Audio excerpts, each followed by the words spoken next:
Baik, Assalamualaikum warahmatullahi wabarakatuh.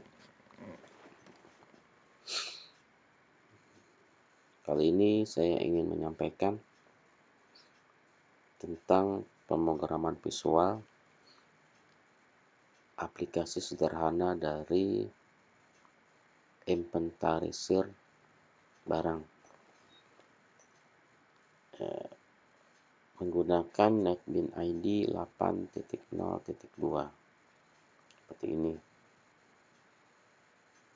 Nah, di inventarisir ini saya sudah mengintegrasikan dari NetBeans ID ke dalam PHPMyAdmin.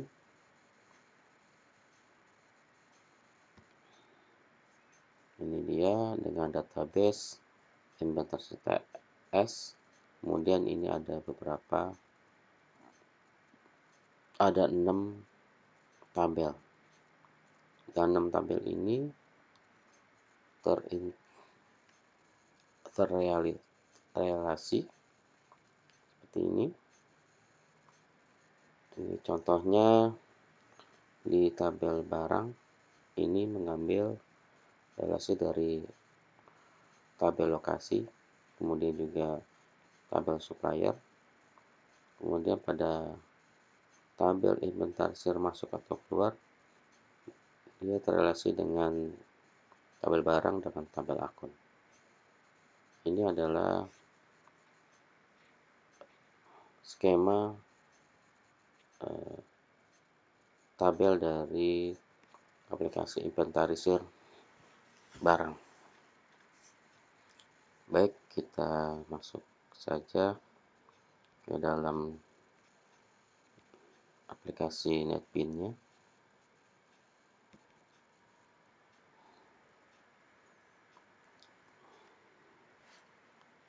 Aplikasi ini yang saya buat merupakan tugas dari pemrograman visual. Ini tampilan awal dari NetBeans ID 8.02. Dan di sebelah kiri ini adalah project yang telah saya buat.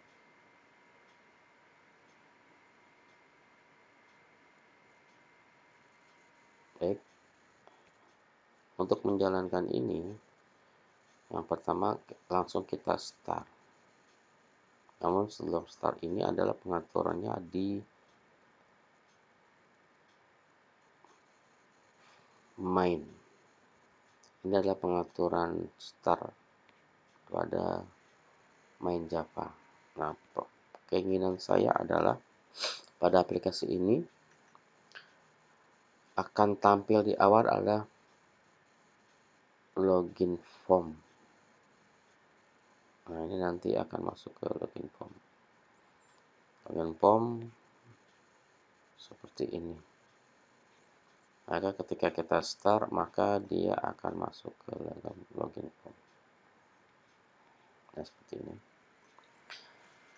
Kita masukkan username-nya yang sudah ada di dalam database admin.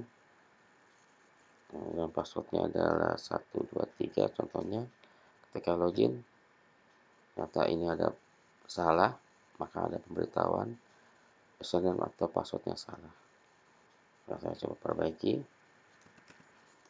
Nah, kita login lagi.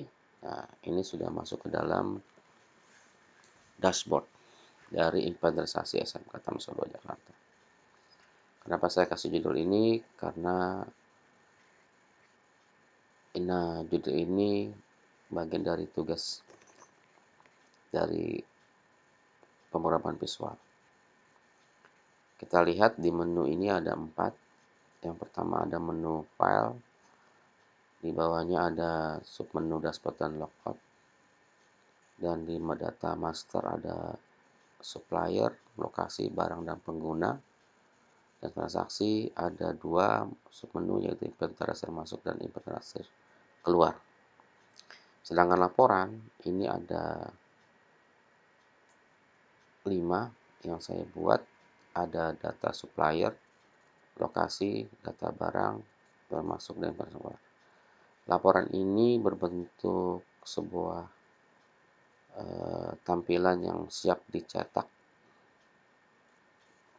sedangkan di data master dan data saksi ini adalah data inputan yang di dalamnya ada manipulasi baik tombol CRUD, yaitu simpan, tampil, update, dan delete. Baik, kita langsung saja pada menu dashboard. Kita klik dashboard, maka ini ada menuju tulisan sebuah message. Ini artinya kita masuk ke dalam berada dalaman dashboard. Kita klik OK saja. Nah, kalau kita klik logout, maka ini akan minta konfirmasi apakah kita akan keluar dari dashboard ini atau tidak. Seandainya kita keluar, kita klik yes, maka dia akan keluar hasil begitu. Oke, kita masuk lagi, kemudian kita login. Nah, berikutnya kita masuk ke data master. Pada master, kita masuk ke dalam menu supplier. Nah, menu supplier ini kita ada beberapa inputan, nama supplier, alamat, nomor telepon, dan email, dan kemudian ada tombol simpan. Ada reset, kemudian ada tombol edit, dan tombol hapus. Sedangkan tabel ini adalah tampilan yang sudah diinput masuk ke dalam PHP My Admin. Ini ditampilkan. Baik, kita buktikan, kita coba masukkan saja sedikit satu record PT Indraloka misalnya, kemudian alamatnya coba aja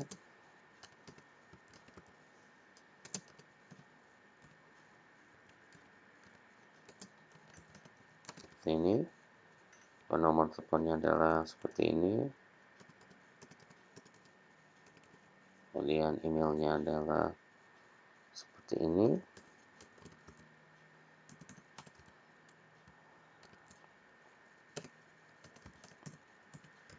Nah, setelah data ini kita simpan, apakah ini berhasil? Ya, ini ada konfirmasi sebuah message, data supplier berhasil disimpan. Nah, kita klik OK, dan ini sudah masuk. Oke, nah, apa fungsi dari reset tombol reset ini? Ketika kita mengerjakan sesuatu, maka ketika kita gatalkan, kita klik reset. Nah, lanjut juga demikian ketika kita ini mouse on click di dalam tabel ini, maka dia akan masuk ke dalam form. Kita klik lagi Indraloka, maka dia akan berubah. Klik lagi Tera, dia akan berubah. Nah, kalau seandainya kita ingin hapus kosongkan, ketika klik reset. Oke, nah untuk tombol edit, kita klik lagi contohnya Indraloka. Kita rubah datanya dulu, misalnya nomor teleponnya ternyata salah. Ternyata 021334455. Maka kita klik reset, maka ada message data supplier berhasil diedit. Kita klik OK, maka kita lihat ini sudah berubah. Ya, nah itu fungsi dari tombol edit. Selanjutnya dari tombol hapus, bagaimana caranya? Kita klik juga on mouse klik ini, contohnya Indra, maka klik hapus, maka kita klik konfirmasi yes, kita pilih yes, maka data berhasil dihapus. Nah, demikian form supplier dari menu master. Nah, kita tutup, kita buka lagi yang lain, kemudian di menu di lokasi. Nah, lokasi ini menerangkan di mana menginputkan ruang-ruang mana yang untuk nanti akan dimasukkan barang inventarisir itu. Nah, ini contoh tadi sudah ada saya masukkan dari ruang guru atau usaha kepala sekolah dan ada spesifikasinya. Fungsi dari ini sama, contohnya ruang sapam ketika kita masukkan tambahin meter persegi, maka ketika kita pilih edit maka dia otomatis bisa diedit. Itu juga kalau kita hapus, maka ada konfirmasi ini dihapus. Ya, seperti itu. Oke, nah, kita kembalikan lagi.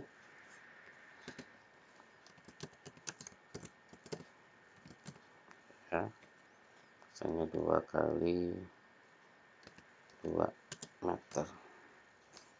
Kita pilih simpan, maka dia akan masuk kembali. Baik, itu adalah menu form dari lokasi inventarisir. Untuk berikutnya itu ada barang. Nah, yang menariknya adalah pada form data barang ini, inputan dari form data barang ini ada relasi 2, yaitu ruang lokasi. Nah, ini lokasi ini ternyata yang diambil adalah sudah terlihat bukan lagi ID-nya, tapi sudah mengambil dari nama lokasinya. Ya, bukan ID-nya, tapi yang sebenarnya yang kita relasi adalah ID-nya, teman yang tampil dalam lokasi ini adalah nama lokasinya. Ya, kalau kita lihat di dalam ini dua lokasi dan supplier. Nah, lokasi ini yang kita tampilkan adalah nama lokasi.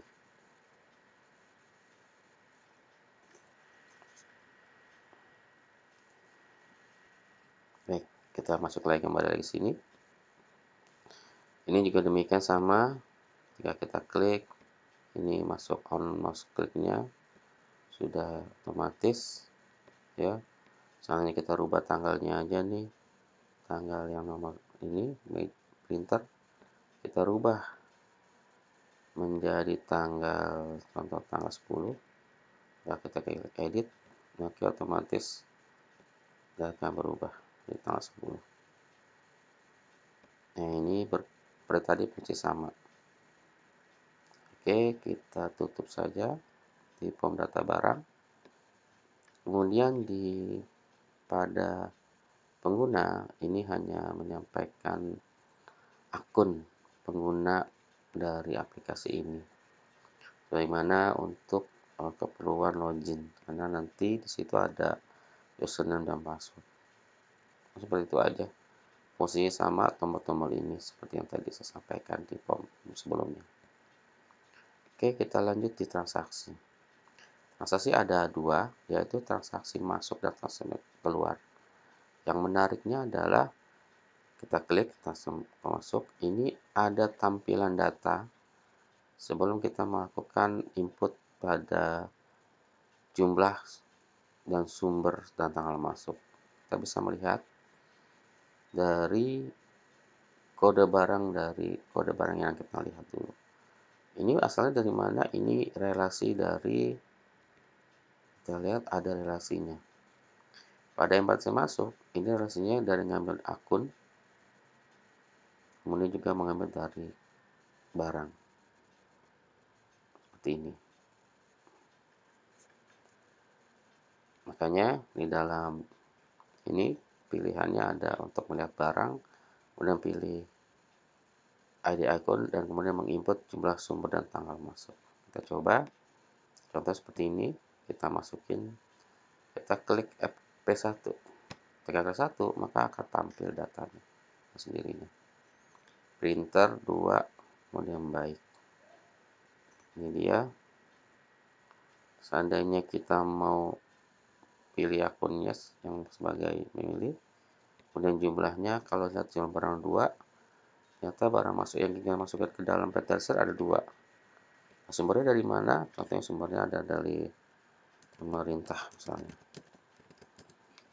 yang kita cek, kita masukkan ke inventarisir, soalnya adalah tanggalnya tanggal 15. Kita pilih simpan, masuk, nah ini dia masuk ke tanggal 15. Begitu juga ketika kita ingin ubah, sama seperti yang lainnya, tidak berbeda, kita tinggal ganti saja, atau tanggal yang mau ganti kita bisa, atau di jumlahnya kita rubah menjadi 1, itu pun demikian juga bisa, ya, atau kita kembalikan lagi seperti ini.